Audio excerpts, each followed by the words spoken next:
अच्छा, और प्रॉफिट आपने अपने एक बड़ा अच्छा जुमला आपने लिखा अब्दुल्ला साहब कि एक शुगर मिल अगर आप बना लें तो आप दूसरी शुगर मिल उसके मुनाफे से बासानी लगा सकते हैं, इतना मार्जिन ऑफ प्रॉफिट है। ये बताइए, एज एन आउटसाइडर मैं घुस सकता हूँ इस कार्टेल में? हाँ, अगर वसत साहब शुगर मिल बनाना चाहें लगा हो सकता है?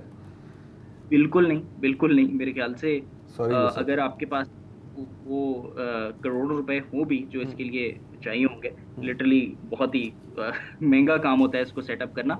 इसके अलावा बहुत से बैरियर्स टू एंट्री भी इस बिजनेस में लगा दिए गए हैं। आप एक नई sugar mill technically legally Punjab में लगा ही नहीं सकते, और उसके पीछे कुछ कोर्ट बैटल्स भी हैं, उसके पीछे हुकूमत के कुछ रेगुलेशंस हैं जिसकी वजह से, और रेगुलेशन जाहिर सी बात है उन्होंने अपने फायदे के लिए लगाए हुए हैं। आपको मैं छोटी सी मिसाल देता हूं, मुलाजमत मिल सकती है, मुलाजमत मिल सकती है, ओमनी वाले दे देंगे, जज़ाका अशरफ साहब दे देंगे, लेकिन शुगर मिल लगाना मेरा ख्याल है थोड़ा लेट हो गया।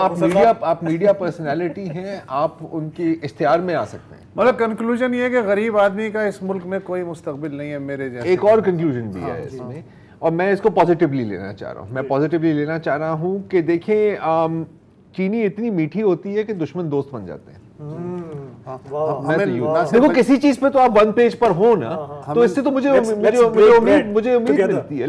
मिल के खाते हैं ना, ना सिर्फ बच्चों को पढ़ाना है बल्कि उनको मीठा भी रखना है। बिल्कुल।